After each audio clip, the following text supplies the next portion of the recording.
Olá, seja bem-vinda, seja bem-vindo ao Educação e Tecnologias, um programa do PPGente, o Programa de Pós-Graduação em Educação e Novas Tecnologias da Uninter. E toda semana eu trago aqui alguém legal, divertido e interessante para falar sobre educação e tecnologias, ou tecnologias e educação, algo que tem a ver com isso aí. E hoje estou aqui com a Adriana Tchaikovsky, que é um nome muito interessante, mas escreve de outro jeito. Tudo bom, Adriana? Tudo bem, professor Rodrigo, muito obrigada pelo convite. Estou muito feliz em participar desse momento e aproveito para deixar aqui um abraço para a nossa audiência. Muito bem. E assim, como é que escreve Tchaikovsky? Tchaikovsky. É Tchaikovsky tipo o cara lá, tipo o músico. É, a pronúncia, porque a é. escrita é um pouquinho diferente. Não, é bem diferente. Então, você imagine no meu período de pré-escola, em que a gente vai aprender as letras do alfabeto, vai escrever o primeiro nome, para escrever o segundo, né, o sobrenome, eu já estava frita. Mas a parte boa é que a hora que você aprendeu a escrever seu sobrenome, todas as vogais e consoantes já estavam lá. Sim. Você não precisava mais nada. Mas a escrita é C-Z-A-J, que daí faz o chai, K-O-W-S-K-I. E aí, quando eu fui casar, achei mais conveniente não colocar o sobrenome do marido, porque senão ia ficar mais complexo ainda. Então, eu só deixei no nome das minhas filhas, Kern. Ah, tá. Menos mal. E a minha mãe é da família dos Teixeiras, e o Tchaikovsky veio do meu pai. E a minha mãe, quando foi me registrar, falou, acho que eu não vou colocar Adriana Teixeira Tchaikovsky, porque ficaria Adriana Teixeira. Ninguém ia ter coragem de falar o meu último sobrenome. Mas não sei como que aconteceu essa decisão entre a minha mãe e meu pai, ficou Adriana Tchaikovsky. E engraçado, ficou uma marca, né? Adriana Tchaikovsky, Adriana Tchai, e as pessoas lembram por causa desse sobrenome difícil, mas ninguém se arrisca a falar não. Então, porque eu lembro que quando a gente estava fazendo a seleção do doutorado, eu lembro de ver, olha, tem uma mulher chamada... Nossa, parece Tchaikovsky isso aqui. Aí o André... Não, a gente já tinha feito seleção do doutorado, ele já era teu orientador. Ele falou, não, mas é Tchaikovsky mesmo. Eu falei, mas igual músico? Ele, Nossa! Aí eu não esqueci mais, né? Sim. Aí eu não esqueci mais. Mas a pronúncia é a mesma, mas a origem do sobrenome é polonesa. Muito bem, muito bem. E assim, quando eu trago alguém aqui para entrevistar, o mais divertido é entender quem é essa pessoa. Né? Porque você é nosso aluno do doutorado, depois já vai falar sobre doutorado, calma, já chegaremos lá. Mas antes, tem uma coisa que eu acho muito importante, que é desmistificar a pessoa. Porque vários alunos acham que eu, Joana, Luciano, André, nascemos prontos. E que vocês que estão fazendo doutorado também nasceram prontos. Um dia você acordou e falou, eu sou doutora. E não funciona assim, né? Você passou várias coisas, vários problemas, vários percalços, várias coisas bacanas. Então, a primeira coisa que eu sempre pergunto para todo mundo que vem aqui é qual que foi a tua trajetória? Do ensino médio, daí... Até onde deu. Isso, então vai lá, do ensino médio. Você estava no ensino médio e... Rapidamente para falar para nossa audiência que quando eu recebi o convite, o professor Rodrigo me mandou uma mensagem, vamos gravar, fazer, né, o programa e fica aquela preocupação, qual é o tema que a gente vai abordar? Sobre você. Eu falei, nossa, que honra, né? Mas o programa é sobre você. Sobre a nossa trajetória. Me parece que as pessoas gostam de entender as trajetórias. E é engraçado, professor Rodrigo, quando eu estava no ensino médio, eu tive a oportunidade de estudar numa escola particular aqui de Curitiba, mas com muito esforço, porque o meu pai não tinha ensino superior, minha mãe também. Aquela, acho que, história de outros alunos, você é um dos primeiros a ter, né, um curso de graduação, conseguir um diploma. E quando eu estava no ensino médio, meu pai trabalhava numa multinacional. E essa multinacional tinha um programa de bolsa. E você tinha que fazer uma prova para você conseguir essa bolsa. E era uma prova nacional. Então, eu estudei pra caramba para conseguir essa bolsa. Daí, consegui fazer o ensino médio. Para entrar o primeiro ano? No médio, tá. No médio. Aí, estudei nessa escola particular aqui em Curitiba. E no momento de fazer o vestibular, de vários cursos, o que me chamou a atenção? Vou fazer turismo. Lógico que eu gosto de viajar, vou fazer turismo. Sim, e sabe por quê? Porque, na verdade, eu queria ser comissária de bordo. Fui atrás. Que massa! Para saber como é que era, mas ia ser uma vida muito louca. E mudei um pouquinho, eu falei, vou fazer turismo. Cheguei para os meus pais com aquele medo. Não vou fazer direito, não vou fazer medicina, nada muito tradicional, vou fazer turismo. Minha mãe, você vai, né, ser uma profissional feliz? Faça. E eu fiz o vestibular no ano que, na Universidade Federal do Paraná, ele foi o mais concorrido. Superou a medicina, era o boom do turismo. Mas eu fiz turismo porque eu queria trabalhar com gente feliz. Engraçado, né? Boa! Nossa, que legal! Porque eu não me via em medicina, de fazer cirurgia, de mexer com sangue. Eu não me via no lado assim jurídico, de defender, de entrar em conflitos. Ou na engenharia, de estudar matemática. Falei, não, acho que eu vou para turismo porque todas as pessoas, no fundo, elas desejam aproveitar em algum momento a sua vida. Claro, E claro. a gente sempre faz um planejamento da nossa viagem, a gente economiza ao máximo, nem que seja um final de semana para descer e aproveitar a praia. Claro. E eu fui fazer a faculdade de turismo. Daí a minha frustração foi qual? Eu não passei na Universidade Federal do Paraná. Por quê? No meu período de terceiro ano, ao contrário de estudar, o que eu fui fazer? Eu fui fazer comissão de formatura. Lógico. O meu negócio era lidar com eventos, né? Estudei um pouco, mas talvez não aquele suficiente para passar numa universidade federal. Fui estudar numa instituição privada. De novo, fui fazer aquele concurso lá da empresa do meu pai para conseguir a bolsa. Claro. Consegui a bolsa e fiz a minha primeira graduação em turismo. E o que muito me chamou a atenção era o trabalho com as pessoas, de ter aquelas memórias, né? Que as pessoas tivessem boas experiências nas suas viagens. E aí eu fui para trabalhar na hotelaria. Trabalhar com eventos, trabalhar na hotelaria. E depois foi a hotelaria que me levou para a docência. Aí hoje eu entendo, professor Rodrigo, por que eu não passei na federal? Porque não era para eu passar na federal. Sim, é outra ideia da federal. Onde surgiu a vaga para eu fazer o concurso e iniciar na docência foi na instituição de ensino que eu estudei, no curso de turismo, que estava saindo uma professora de licença maternidade da disciplina de hotelaria, e eles precisavam de alguém para poder substituir nessa disciplina. Então, tudo estava casando. Daí você começou a dar aula de hotelaria. De hotelaria. Que Aí massa. eu entrei na docência. Mas fiz o bacharelado em turismo, depois fui fazendo as pós-graduações, fiz em marketing de comunicação, fiz gestão de organizações turísticas e hoteleiras e trabalhando na hotelaria. Claro. E iniciei aí a minha carreira na docência, bem novinha. Eu podia dar aula, assim, aquele primeiro dia, né? Assustar os calouros, né? Dizer, você é professora? Não, né? É trote. Mas eu iniciei bem novinha. E aí fui Houve um tempo que, quando eu ia passar na catraca da faculdade, você falava, não, mas aluno não pode passar. Eu sou professor. Houve um tempo, esse tempo já passou. Aí eles te registraram, você ganhou o crachá, daí colocava o crachá, daí conseguia passar, né? Não, mas eu gostava, né? Que eu tinha cabelão comprido, era jovem e tal, passava. Não, você não pode, aluno passa por... Não, mas eu sou professor. Desculpa, professor. Cara, era uma boa... respeito. Era uma boa sensação, mas hoje em dia as pessoas falam, você é professor, né? Pode passar. Porque eu já tenho cara de professor velho. E eu me recordo, professor Rodrigo, quando eu entrei para esse lado da docência, tudo que eu tinha de experiência na hotelaria eu queria levar para a sala de aula. E era só uma substituição dessa professora da licença maternidade. Mas eu fui com aquele gás. Eu marquei visita técnica, bem professor novo, né? Eu levava palestrante, fazia umas coisas diferentes na aula. Só que eu não sabia que na turma estava a filha de um dos gestores, mantenedores dessa instituição de ensino. E a menina estava de olho em mim, né? Aí o que ela fez? Foi para a coordenação e disse, não, a professora Adriana precisa permanecer mais disciplinas conosco. Com toda a força de quem é filha do cara. Né? Imagine, né? A pressão. E eu fiquei super feliz pela oportunidade, fui dando sequência. Chegou um momento, coisas loucas da nossa vida. Eu fiz um concurso para ser professora do estado, passei no mestrado, mesmo tempo. Aí, como eu tinha passado nesse concurso, saí da hotelaria, falei, vou me dedicar, só que eu não assumi a vaga. Por quê? Porque eram 20 horas, era uma escola mais distante, eu era muito nova, e eu falei, eu vou me dedicar para o mestrado. Uma sábia decisão, hein? Vamos combinar. Aí fui para o mestrado, fui fazer mestrado em administração e tinha feito uma economia, assim, né, um planejamento financeiro para conseguir me manter. E fui estudar. Aí eu me dediquei mesmo, prof. Sim. Estudei circuito italiano de turismo rural, estudei a parte de cooperação entre os empreendedores nessa área turística, enfim. Defendi a minha dissertação. Aqui você vai ter que falar qual é, né? Porque sim. Agora eu fiquei mega curioso, mas continue.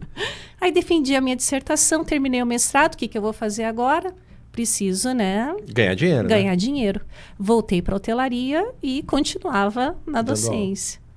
E assim, as pessoas que me deram a oportunidade, né, quando eu fui fazer os concursos para entrar nas instituições, eu tive muito apoio de professores que olhavam e falavam: você tem jeito para docência, né? Você é uma pessoa que abraça a causa e vai. Terminando o meu mestrado, eu voltei para a hotelaria, aí fui para uma outra instituição de ensino, fiz um concurso, consegui essa oportunidade. Iniciei no curso de turismo e aí abriram-se os leques, porque como o mestrado em administração, né, envolve uma área maior, aí eu iniciei curso de secretariado, comecei a dar aula em administração, comecei a dar aula em ciências contábeis e aí foi. Aí eu comecei a levar os dois, né, hotelaria com a docência. Depois fui fazer o bacharelado em administração, porque eu achava não só o mestrado, mas eu acho que a graduação era bem pertinente para as disciplinas que eu estava ministrando. Aí entrei na Uninter porque também tinha aberto uma vaga para hotelaria e tinha que ter experiência, coisas malucas, né, da nossa vida. E saí de uma outra instituição. Aí veio maternidade, prof, as escolhas da nossa vida, saí da hotelaria por questão, né, de precisar cuidar da minha família. É porque a hotelaria é meio maluco, né? Os horários e tal. Tem cada história que eu vou poder te contar aqui, muito louca. E aí permaneci na Uninter, pensei que ia manter só aqueles horários, mas aí a Uninter já vai dando oportunidade, já vai aumentando a sua carga horária. E hoje eu estou na Uninter, né? 40 horas. 40 horas. E a Uninter me deu a oportunidade de fazer o doutorado. E agora está na hora de você falar então do seu doutorado. Depois eu vou voltar para o mestrado porque eu achei curioso o negócio dos campos e tal, mas... E aí o seu doutorado, você faz doutorado com o professor André, ele é teu orientador, e o que é? Porque você me falou ali fora que você ia fazer uma coisa e mudou. Então, explica aí pra galera, o que você ia fazer antes? Como eu convivo com muitos colegas que estão no doutorado ou já finalizaram, eles falaram para mim: Adriana, se prepare. Faça algumas disciplinas isoladas, não acumule disciplina. Então, o meu processo iniciou em 2022. Eu entrei em 2 disciplinas isoladas. Eu fiz a disciplina de Cidades Educadoras com o professor Alceli e depois eu fui fazer a disciplina de Cultura com o professor André. E aí o professor André, né, super assim, acolhedor, né, com seus alunos, falou: olha, o meu trabalho final, diferente do professor Alceli que já pediu artigo, né, aquelas coisas... No trabalho final, quem for participar do processo de seleção para o mestrado faz o projeto, né, para entrar no mestrado. Quem for para o doutorado faz o projeto do doutorado. Vai ser válido para o trabalho final da minha disciplina. E eu fui construir o projeto para ingressar no doutorado, porque até então eu era só, né, disciplina isolada. O que aconteceu? Fui estudar, propor um estudo sobre curricularização da extensão, porque foi o boom. Né, a resolução saiu em 2018, mas aí deu a pandemia, então 2022 era o prazo final de todas as instituições incluírem, né, a curricularização, as suas atividades extensionistas. Falei, opa, é uma oportunidade de eu estudar, traria uma perspectiva das cidades educadoras dentro da curricularização da extensão para usar os ambientes não formais, né, de aprendizado, porque eles possibilitariam aos alunos da graduação realizarem as suas extensões e terem maior proximidade com a comunidade. Lindo, né, professor? Só acho que é bom explicar, né, para as pessoas que estão assistindo, o que é não formal, né? Porque o formal é a sala de aula, que tem o MEC regula. Informal, você aprender a varrer um chão, lavar uma louça, que a tua mãe te ensina, teu pai te ensina. E não formal é quando alguém faz um curso, mas ele não tem nenhuma regência superior, é um curso livre. Exatamente. Né? Só para explicar para as pessoas que estão assistindo. Né? E também pode aproveitar outros aspectos da cidade. Isso, então, aprender visitando um museu, visitando uma praça, enfim.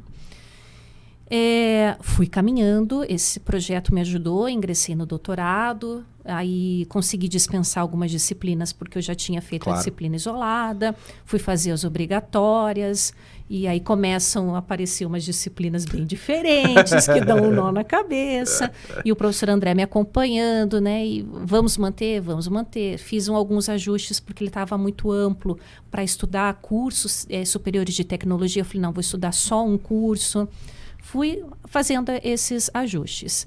No fim, estava já o projeto bem bonitinho, mas o que eu precisava? Como no doutorado a gente tem que criar um produto, e eu faria um produto para o local onde eu trabalho, e aí eu precisaria ter alguns acessos aos documentos, fazer uma pesquisa de campo, eu precisava de uma autorização do meu gestor.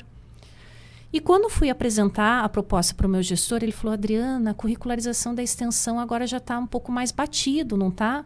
Porque eu fui apresentar para ele em 2023, 2024. O professor Rodrigo me deu um balde de água fria, falando, estava tão lindo o meu projeto, né? Já me empenhei tanto. Já li bastante coisa.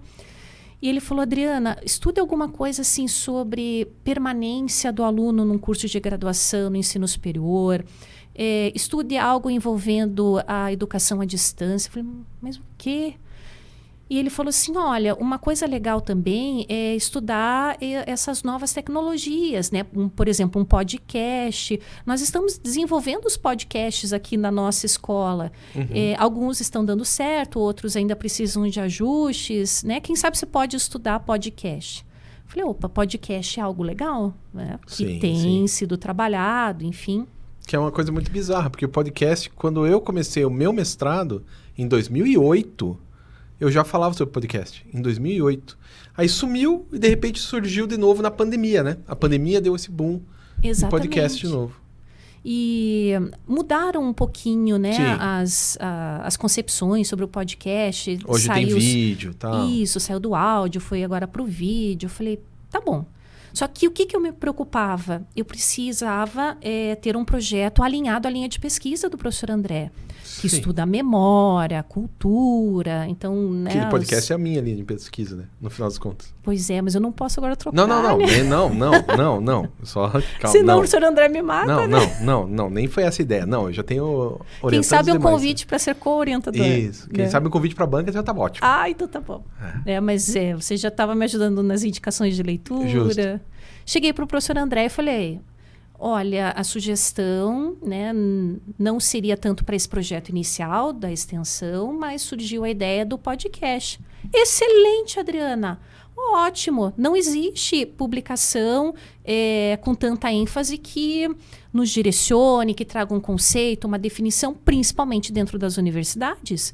Vamos estudar os podcasts acadêmicos. Eu falei, nossa, se ele ficou feliz e sabe tudo... Podcast acadêmico eu acho que não tem mesmo, não. Porque trabalho sobre podcast tem um monte na comunicação, mas sobre podcasts acadêmicos, explicitamente, não consigo lembrar de nenhum. Só aquele livro lá do Meb ao Web, mas ainda assim não é sobre podcast, né? Ele é uma perspectiva histórica, rádio, né? Da mudança, né? Da rádio para chegar no podcast. Da origem e a mudança. Isso mesmo. Então, eu estou com esse desafio de estudar os podcasts no âmbito acadêmico, de trazer principais autores, o que eles falam, o que eu já comecei a descobrir, que alguns autores falam de podcast científico, podcast universitário, mas podcast acadêmico, alguns autores internacionais.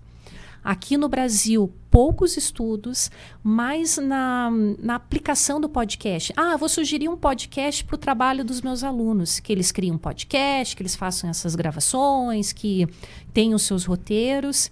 E aí o professor André falou, vamos pensar num produto. Então, o meu produto é pensar nesse material de orientação para elaboração de podcasts no ambiente acadêmico. É a mesma coisa que a Idiana fez. Não sei se você leu o trabalho da Idiana. Sim, que ela falou sobre liderança. Não, Idiana fez sobre rádio escolar. Então, acho que eu estou me confundindo do trabalho que eu li. Acho que sim, porque a Idiana foi minha orientanda.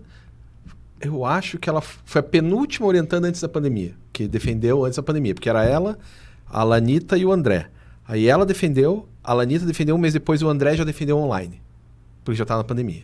Então, foi nesse período aí. E ela estudou rádio escolar. Então, ela fez um roteiro para como que um professor ou uma escola pudesse fazer uma rádio escolar. Que legal. Ou só com 2 microfones, às vezes só com um microfone, às vezes só com um celular e às vezes com um equipamento sensacional. Ela fez tudo isso, só que não é podcast, é rádio escolar. Porque a ideia dela é que uma criança com seus, se não me engano é o quinto ano você tem 10, né? Com 10 anos, para ela aprender a ler e falar melhor. Ler, escrever e falar. Porque você vai entrevistar uma pessoa. Sim. Para entrevistar, você tem que escrever a pergunta. Que legal. E daí você tem que ler no microfone, na frente de todos os colegas, que isso vai ficar gravado. E o seu pai vai querer escutar. Então você vai ter que ter uma boa dicção, vai ter que ter uma boa leitura e vai ter que ter uma boa escrita. E daí ela fomenta a escrita e leitura a partir da rádio escolar. Maravilha. Só que é para criança, né? Não é como o seu, que é para adulto já, né?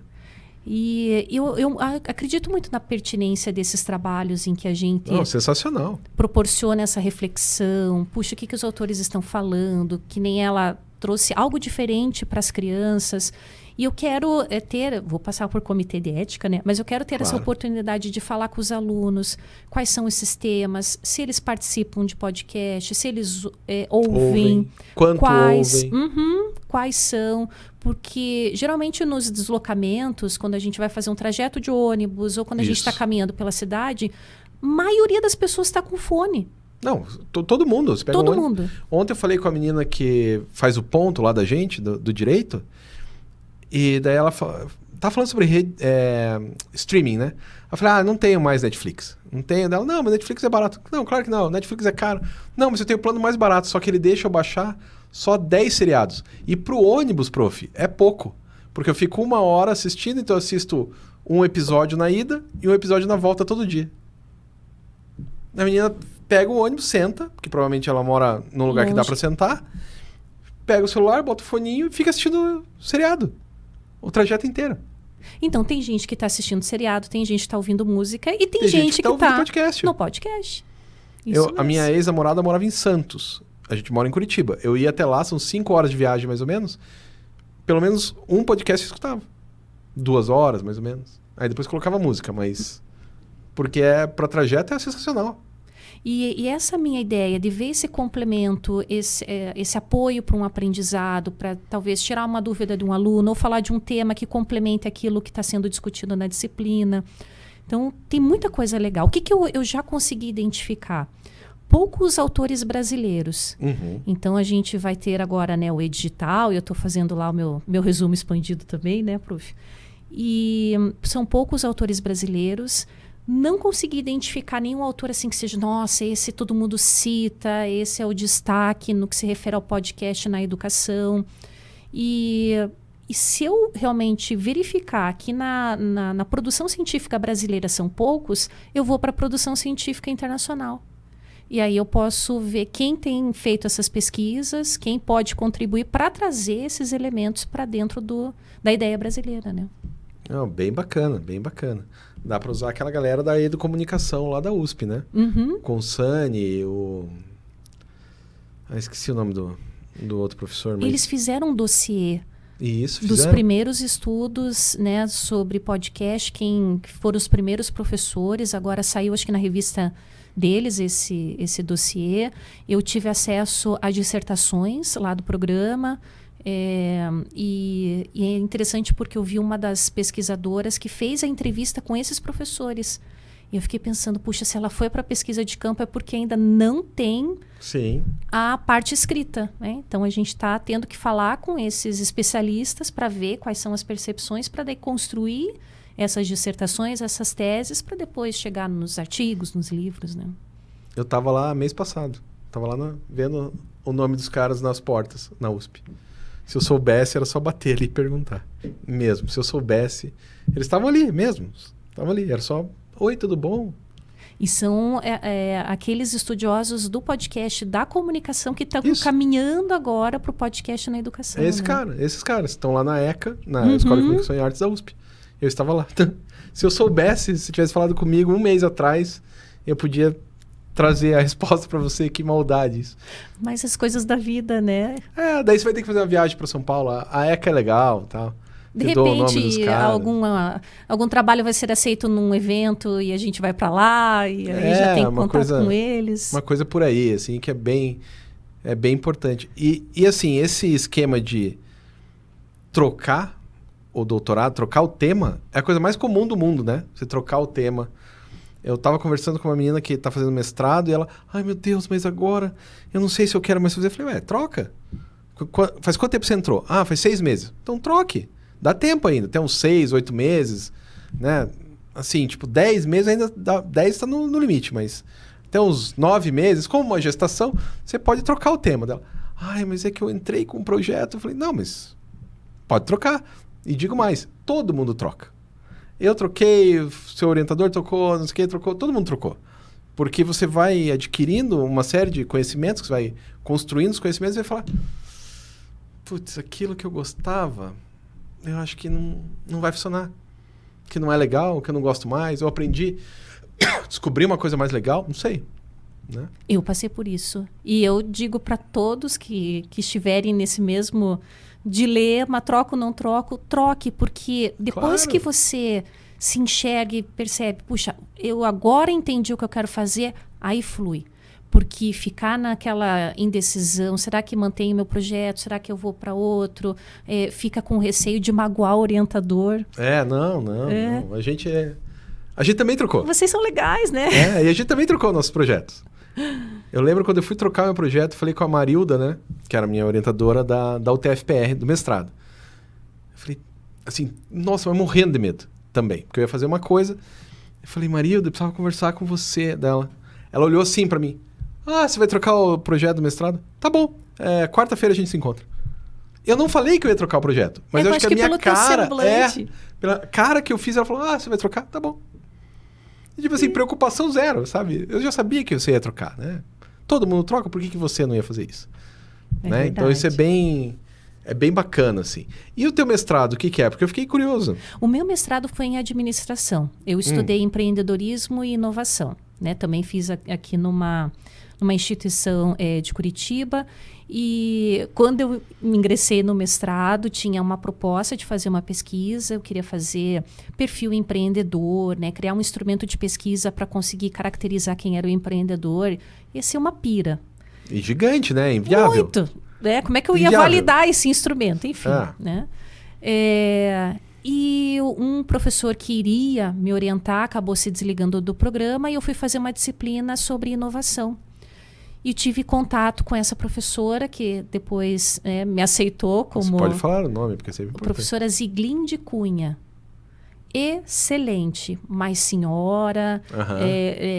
Lembra muito as características da professora Joana, né? De, não, senta aqui, vamos escrever juntas, vamos, né, dar uma olhadinha. E ela que veio com a sugestão, Adriana, vamos estudar rede de cooperação. Falei, opa! Que legal. Porque eu queria fazer algum trabalho sobre o turismo, e aí eu sairia um pouco dessa minha ideia louca do empreendedorismo, e a partir das redes de cooperação, para poder inovar, eu fui fazer esse estudo no Circuito Italiano de Turismo Rural, em Colombo, na região metropolitana de Curitiba. Aquele caminho do vinho, isso? Exatamente. Então, na época, eu fiz a pesquisa com a Secretaria de Turismo, eu conversei com o Sebrae, com os consultores, para ver de que maneira eles apoiavam os empreendedores, eu falei com o presidente da associação, eu falei com os empreendedores para entender como que eles se ajudavam para o circuito funcionar. Que bacana. E daí, como que esse seu mestrado refletiu no seu trabalho depois? Eu mudei a minha forma de dar aula, prof.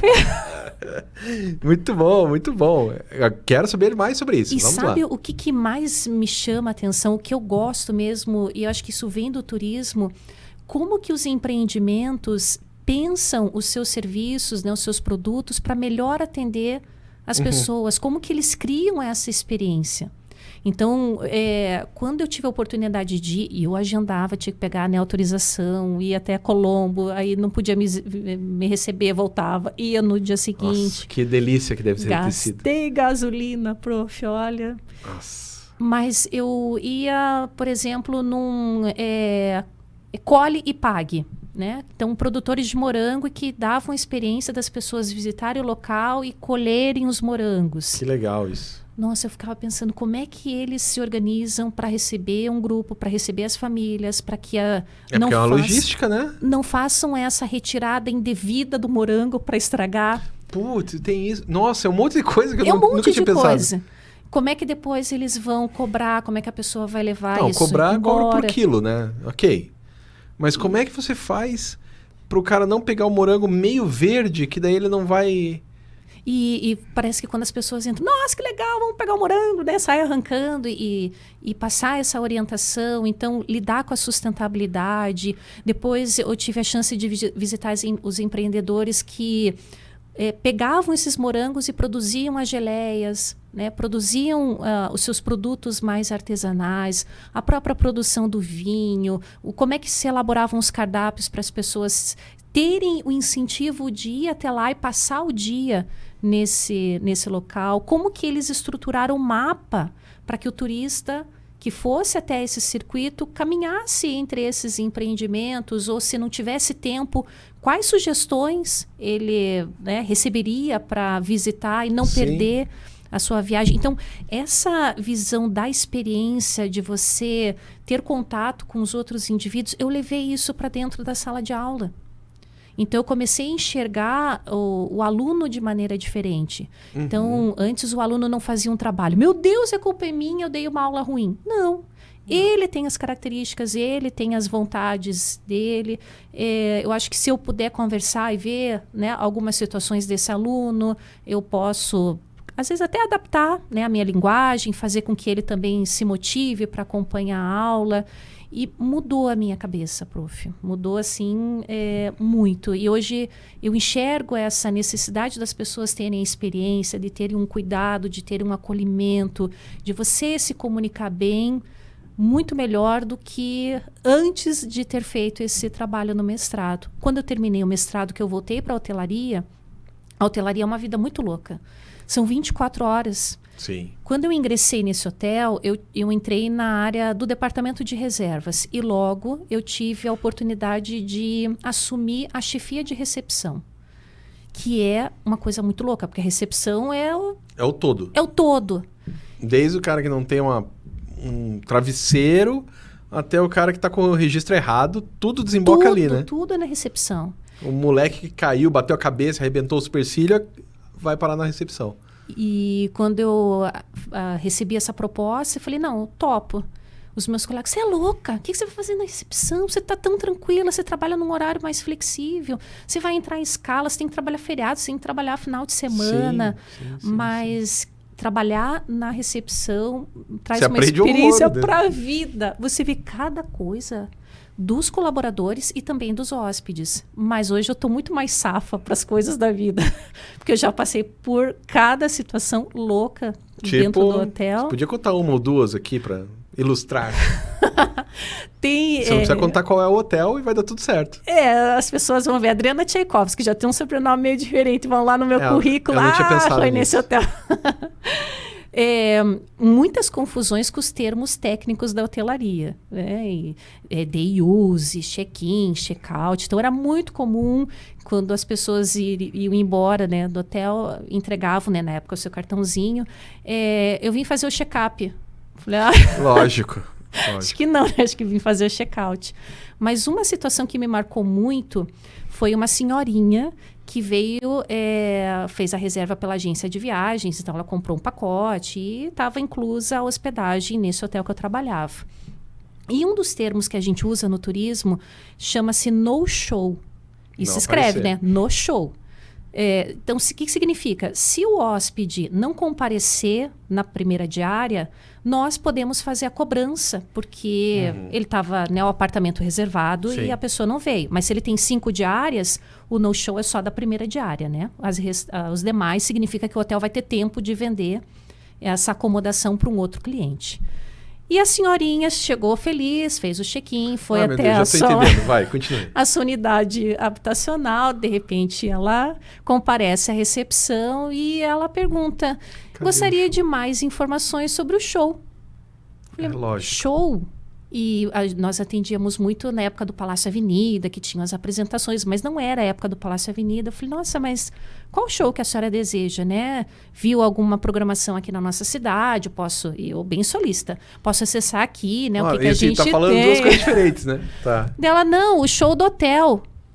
Eu falei, mas não tem música ao vivo aqui, não tem nada, né? Não tem programação de show. Eu falei, olha, mas no hotel a gente não tem show. Ela começou a ficar indignada. Como? Então me venderam. Coisa errada? Eu falei, mas a senhora veio pela agência? Então vamos conversar com a agência. Não, eu vou pegar o papel, vou te mostrar como eu tenho direito ao show.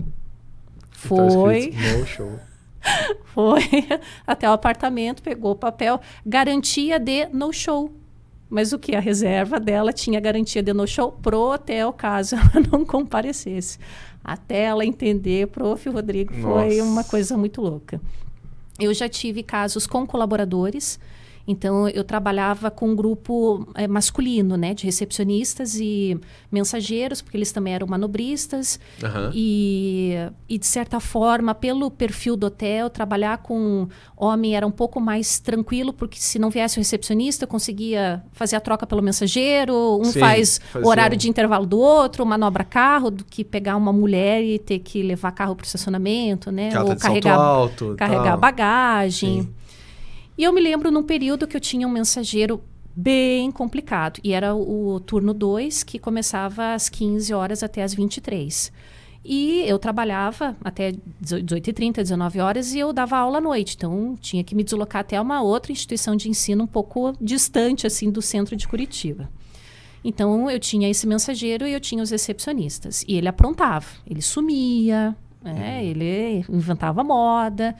E no intervalo da aula, o recepcionista me ligou e falou, Adriana, me desculpa, estou ligando para você no teu celular porque eu não consigo encontrar o mensageiro tal, tem que levar bagagem, né, eu preciso fazer um intervalo e eu estou desconfiado que ele pegou uma chave de um apartamento e ele foi assistir o Brasileirão.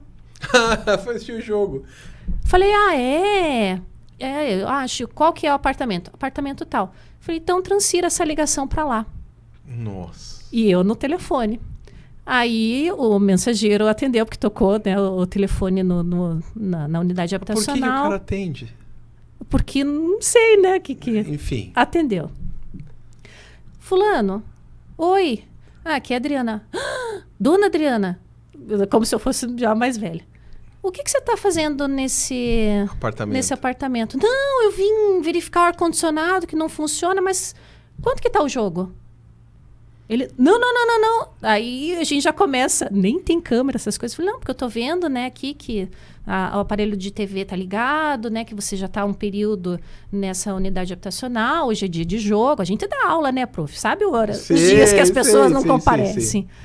Eu preciso que você desligue e você vá ajudar na recepção, né? Tem hóspede chegando, os colegas precisam de ajuda.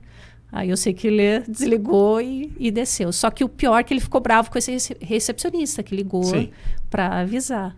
Mas coisa louca. Já recebi artista no hotel. Isso deve ser legal, né? Uma que me chamou muita atenção foi a Nani People.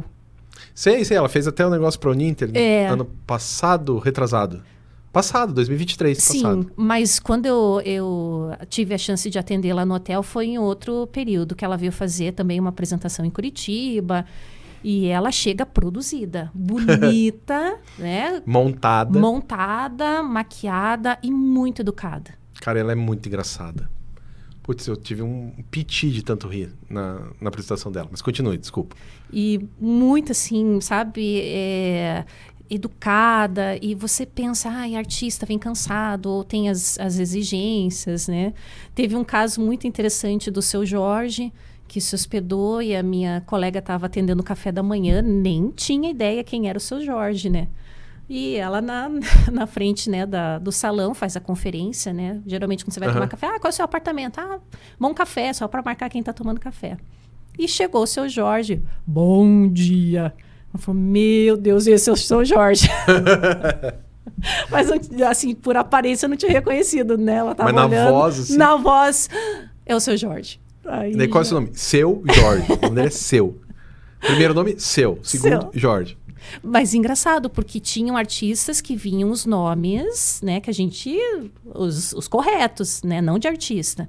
Aí vem Tipo, Chitãozinho. Não deve ser esse o nome dele, né? Não. Chororó. Não deve ser esse o nome dele. Deve ter outro. Vem o nome da certidão de nascimento, da carteira de identidade. Então, às vezes, você pensa que é um hóspede sem a fama, quando chega lá, a fama. Já recebi torcida de clube, assim, de final de campeonato que... Mas isso é uma loucura, né? E não deve ser tão legal, né? Eu recebi uma vez uma torcida do Vasco, que o ônibus parou em frente ao hotel para desembarcar. Eles estavam tudo com bebida alcoólica e era contra o Coritiba aqui, né? O jogo. E eu falei, meu Deus do céu, eles vão destruir a recepção. Só tava eu e mais um colega. Como é que nós vamos fazer check-in desse grupo? E era um hotel no centro, então tinha a guarda municipal. A gente já pediu ajuda para eles conterem aí os ânimos da torcida. Mas a hotelaria tem coisa... que marcam. E agora você não está zero na hotelaria? Só estudos, pesquisas, né? Às vezes quando eu tenho a chance de fazer uma produção, um trabalho científico, que eu, né? Recentemente eu fiz até um trabalho com o professor Auxili sobre hospitalidade nas cidades educadoras. Daí eu pesquisei um pouco desses elementos da hotelaria, mas sinto muita falta.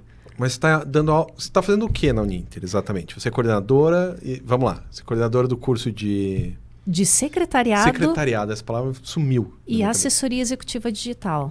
Eu fui, por um bom tempo, tutora do curso de gestão de turismo. Então, eu estava no presencial, depois são abertas as horas para a gente trabalhar na tutoria. Eu fui para o EAD, fui para o curso de gestão de turismo. Mas é engraçado que quando eu engravidei da minha segunda filha, a gente sempre fica naquela, será que a gente volta? Né? Será que a nossa vaga ainda vai estar garantida? E, por coincidência, a coordenadora do curso de secretariado se desligou da Uninter, né? Tinha uma outra proposta, ia sair da docência, ela queria investir numa outra área. E ela saiu bem no período que eu estava de licença maternidade. E aí o nosso gestor da área fez o convite. Eu aceitei, fiquei naquela dúvida, falei, vou para a coordenação, não vou, mas como eu já dava aula também para o curso de secretariado, só que daí, prof. Rodrigo, veio a pandemia, eu mudei de cargo. No dia que eu voltei de licença maternidade, eu fui para a Uninter pegar o meu computador e fui para casa. E aí eu não sabia por onde eu ia começar. Nossa. Mas já faz... Março de 2020. São 4 anos já na coordenação dos dois cursos, mas a gente acaba dando aula em outros cursos. Não, e daí faz um bem bolado sempre, né? Eu lembro que esse negócio da pandemia foi tão chocante, porque a gente trabalhava no Divina, no prédio Divina Providência, e fomos mudar para o Garcês. Eles mudaram para o Garcês, e daí a Ciderli, que era a coordenadora, falou, olha, vem aqui, confiram os seus computadores, vê se está tudo lá, né? Porque foi uma equipe da manutenção que tirou. Eu olhei, sentei, liguei, ok, tá funcionando, tela, tá tudo funcionando. Então, beleza. Então, hoje ainda não dá pra mexer, porque estavam mexendo com pó ainda e tal. Então, voltem amanhã. Não teve amanhã. Mesmo. A gente só foi voltar em 2023. Ficou de 2020 a 2023. Sem comparecer. Mas foi bem no dia. No dia que eu devia voltar, cancelou. Que coisa, né, prof? Não, isso é muito mundo zumbi, né? De repente não tem mais nada. E foi muito de repente. A gente tava pronto, não era só eu. Todo o grupo do mestrado e do doutorado em educação. Não, legal, então tá. Então amanhã a gente volta. Porque eu lembro que os caras estavam mexendo com gesso. E daí não pode ficar lá, né? Porque o gesso impregna e tal. Mas no outro dia podia, porque era só gesso, era tranquilo. Não teve outro dia. O outro dia foi 3 anos depois. Sem o Germano e sem o Mário que morreram. Verdade. De Covid. Aí eles falam, o que aconteceu, né? Então foi bem traumático pra gente. Eu sei que foi uma coisa muito também louca. Ao mesmo tempo que eu fiquei feliz com a oportunidade de assumir um novo cargo, eu fiquei muito preocupada porque eu não tinha esse contato presencial para aprender. Claro, você está começando um negócio novo e não tem ninguém para te ajudar. E a outra coordenadora já tinha saído um pouquinho antes porque ela tinha que assumir esse compromisso do novo trabalho dela. Então ficaram algumas colegas que também eram novas na instituição, que deram um gás para conseguir lidar, mas não entendiam tudo. Eu com bebê em casa. E ainda tem mais isso. Com a minha mais velha, com 4 anos na época. com o marido. Aí a minha mãe junto, meu pai, eu com medo de encontrar do supermercado, de sacola, e lava tudo, e lava a roupa. Nossa, tem mais isso ainda. E máscara. Aham. E não sabe como que usa máscara direito. E toda a tensão e o medo de poder morrer, né? Querendo ou não. Pô, a gente perdeu 2, né? Sim. Nós éramos 10, perdemos 2, 20%, né? Não, e fora, assim, da nossa família, né? Isso, Conhecidos, né? Os nossos colegas de trabalho, meu Deus, foi muito triste. O Germano trabalhava do meu lado, aqui, ó. Do meu lado, e o Mário na minha frente. O Mário morreu de infarto, né? Na real, não... Só que foi na pandemia, mas não foi de Covid. O Germano morreu de Covid. Assim, era o cara que trabalhava do meu lado. Né? Pô, até agora não me recuperei direito da ideia. Porque o cara tava ali e de repente não tava mais. Sabe? Tipo... Foi, né? Então, assim, bem complicado, assim, essa época. Mas, pelo menos, teve algumas partes legais, né? De você assumir um negócio novo. E daí você tá, desde então... na coordenação. De secretariado. E o que é um curso de secretariado? É um curso muito legal. Eu, infelizmente, não tenho a graduação, Aham. mas... eu digo assim que pela minha experiência, e quando eu comecei a dar aula no curso de secretariado, eu fui aprender. Lógico, fui estudar, fui participar de pesquisa, fui para congresso. Mas são profissionais que vão facilitar as organizações. Vão fazer assessoria, vão fazer a consultoria aos gestores, às gestoras, vão trabalhar ao lado empreendedor, vão implantar processos administrativos, cuidar dos processos de negócio, até mesmo de elementos da comunicação. Então, é um braço direito dos gestores e das gestoras. E hoje a gente sai daquela concepção muito operacional do profissional de secretariado. E o que a gente trabalha? O lado estratégico. Então, são vários alunos nossos que hoje são empreendedores, que são gestores, que lideram as equipes, então, que aprenderam esse lado administrativo, né, da gestão, e têm as suas próprias organizações. É porque, historicamente falando, eu sou historiador, né? O papel do secretário ou da secretária era de datilografia. Exatamente. Isso não existe mais. Você não precisa mais pedir para um secretário, digita isso que eu vou falar. Não, você que digite. Né? O secretário tem outro papel hoje. E isso é muito interessante, assim, porque eu vi o Harari, sabe? Sim. O Harari falando que o ápice de uma pessoa bem-sucedida é não ter telefone celular. Porque ele teve que ter vários secretários para lidar com os telefones celulares. Então, hoje em dia, é gerenciar agenda, gerenciar... aplicativos de celular, tudo isso, né? Arquivos, documentos. Pessoa extremamente organizada, né? Promover eventos, cuidar das reuniões. Então, são todas aquelas atividades complexas que precisa muito desse elemento da organização. A gente vê que o profissional de secretariado está sempre à frente. E muitas organizações, você tem que falar com o secretário antes para poder chegar no gestor e na gestora. Tem muitas organizações que ouvem o profissional de secretariado, porque como ele tem muito contato com os setores, ele tem uma visão diferenciada que talvez o gestor ou a gestora não tenham. Porque está pensando em outra linha, né? Uhum. Não é nem que ele está pensando mais acima ou mais abaixo, mas ele está pensando em outra coisa. E quem vai fazer operacional pensa em outra camada, digamos, né? E o legal, professor Rodrigo, que hoje na Uninter a gente tem 2 públicos interessados na área de secretariado. Os alunos que vão para essa ideia mais da assessoria executiva, de trabalhar no ambiente corporativo ou de ter a sua própria empresa. Mas um outro lado que nos chama muito atenção é a gestão a órgãos públicos. Lógico. Então, trabalhar na esfera pública, municipal, estadual e federal, é uma área assim, que tem chamado muita atenção. E que nós temos alunos, principalmente assim, Brasília. Claro.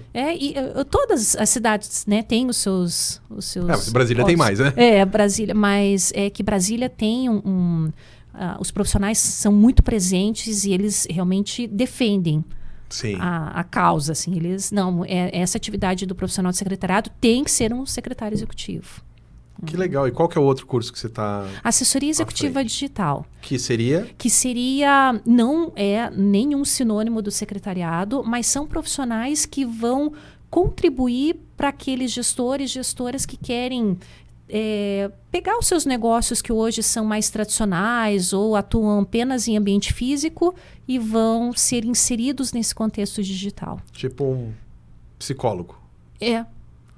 um médico que precisa de uma assessoria virtual para cuidar da sua agenda, ou até mesmo do seu lado financeiro, dos seus contratos, dos seus fornecedores, advogados que precisam desse suporte, né, de uma assessoria para aquilo que eles não dominam tanto, eles podem contar com esses profissionais da assessoria executiva digital. E esses profissionais da assessoria executiva, eles também podem contribuir para projetos de carreira, né? Então, hoje, quem quer fazer essa transição do físico para o digital, como que eu posso pensar esse planejamento da minha carreira, também pode contar com esse suporte. Que legal, muito legal. E assim, esses cursos são tecnólogos? São tecnólogos, 2 anos de duração, modalidade à distância e 1.800 horas, né? Então, que a gente diz a estruturação pelos módulos, sim, as sim. disciplinas... É um curso de graduação de verdade. Né? As disciplinas são ofertadas por pares, né? Então, as 2 disciplinas sempre se conversam. Tem as atividades extensionistas, em que o aluno coloca realmente a mão na massa, tem contato com a comunidade, né? Desenvolve esse elemento loco-regional, de entender onde ele está, sim, o que ele pode fazer de diferente. E daí a última pergunta, porque eu estou olhando no relógio, porque já está acabando, a gente tem 5 minutinhos só. E eu sei, o tempo passa voando, mas eu queria saber o que você espera quando acabar o doutorado, o que esse doutorado vai fazer de diferença na sua vida profissional e na sua vida pessoal. Quando você acabar ele, daqui a 2 anos. É isso? 1 ano? 2 anos? Eu estou no 2º ano, então ano que vem é o meu limite, né? Eu tenho, assim, uma certeza que eu vou enxergar os projetos dos cursos, a forma de dar aula de uma maneira muito diferente. Uhum. Então, acho que eu dei um passo com o mestrado, acho que com o doutorado eu vou conseguir contribuir para esse aprendizado, para entregar um conteúdo de maneira mais peculiar para o aluno, né? Sim, aquilo que realmente ele precisa. Pelo fato de eu já ter feito essa escolha na minha tese de estudar o podcast, vai ter esse lado, né, dentro da educação. E no meu lado profissional, eu espero produzir mais, pesquisar mais, participar desses eventos, desses congressos, dar essa continuidade. Porque estando no doutorado, a gente publica, a gente está presente, né? Mas... O problema é quando ele acaba, né? Quando ele acaba. Sabe que a gente tem muito problema. A gente, o Brasil, né? Acho que é o mundo, se bobear. Acho que nem é brasileiro, não. Eu acho que é mundial. Que a pessoa realmente produz enquanto está no doutorado e depois não. Depois ele vai... Ou ele é absorvido por uma empresa que... Todos os projetos estão para aquela empresa, então não chega para a sociedade. Ou ele simplesmente não faz mais nada, não faz nenhuma pesquisa. Né? Então tem as pessoas que fazem pesquisa para a organização, do tipo, no nosso caso, vamos pesquisar para a Uninter. Isso não chega para a sociedade, pode ser. Ou o cara que simplesmente vai, sei lá, vai abrir uma loja de venda de ferragens e não usa mais, né? Então isso é uma coisa, é um problema mundial. Nos Estados Unidos tem isso. Até começou uma coisa, lá na década de 70 já tinha isso. Que até começa a história pública por causa disso. Porque os caras estão saindo da universidade e não estão aplicando. O que eles acabaram de aprender, teses, dissertações que estão... Né? Isso nos Estados Unidos. Então aqui é igual, né? Quando eu acabei o mestrado, eu falei, não posso ficar com esse conhecimento só para mim. Né? Então, eu voltei para o mercado, assumi mais aulas, e eu espero que isso aconteça também no período do doutorado, quando eu concluir, tiver a tese tudo certinha, que o meu produto possa ajudar professores, instituições de ensino, alunos a se desenvolverem, porque a gente merece, né, prof? Claro. Estudar aquilo que a gente gosta, aprender. E a ideia do seu produto é explicar para os professores como criar um podcast para o seu curso. Isso mesmo. Então, como que vai ser um roteiro, quanto tempo de duração, qual que vai ser a temática, quem precisam ser esses convidados, e de quanto tempo precisa ser esse podcast, como envolver os alunos, como fazer com que eles participem do podcast ou que sugiram esses temas. Né? Se você vai fazer com barulhos ou não, esqueci o nome. Sonoplastia, né? Exatamente. Se vai ter sonoplastia ou não, se vai ser ao vivo ou não, porque se vai ser por vídeo ou não. O que eu tenho feito de leitura hoje, e até lá dos professores da USP, o que eles dizem, podcast tem que se preocupar com audiência. As pessoas querem participar. Então, quando elas mandam algo no chat, elas querem que você fale o nome delas, a pergunta delas, Sim. que você agradeça a presença delas. Então, elas querem fazer parte desse processo. Que é o rádio, né? Exatamente. E assim, não precisa ir muito longe. O jornal estadual que a gente tem da Globo, no Brasil inteiro, o jornal estadual fica pegando mensagens das pessoas. Aqui no Paraná tem, mas assim, em São Paulo tem, no Rio tem, em Minas tem, em Salvador tem. Todos os lugares tem no jornal estadual as pessoas mandando mensagem, porque elas querem participar. Manda foto e tal. Elas constroem junto Sim. com quem, né? E dá pauta, né? Exatamente. E faz pauta.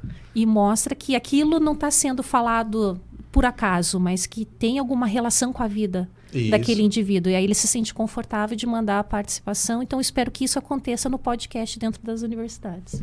Muito bom, Adriana. Muito bom. Então, queria agradecer muito a sua participação. O tempo passou voando, como de costume. Então, muito obrigado mesmo. Se quiser mandar alguma última mensagem para a galera, que daí eu vou me despedir logo depois. Eu só tenho a agradecer, Prof. Rodrigo, e pedir, né, para que todo mundo sempre acompanhe o programa aqui do professor Rodrigo, com os convidados, com essas temáticas que fazem a diferença na nossa vida. Desejar sucesso a todos e fico à disposição para novas oportunidades. Então é isso, pessoal. Agora a gente vai ficando por aqui e semana que vem a gente volta com mais uma pessoa legal, bacana e divertida para trabalhar, para discutir, para conversar sobre educação e tecnologias. Até mais!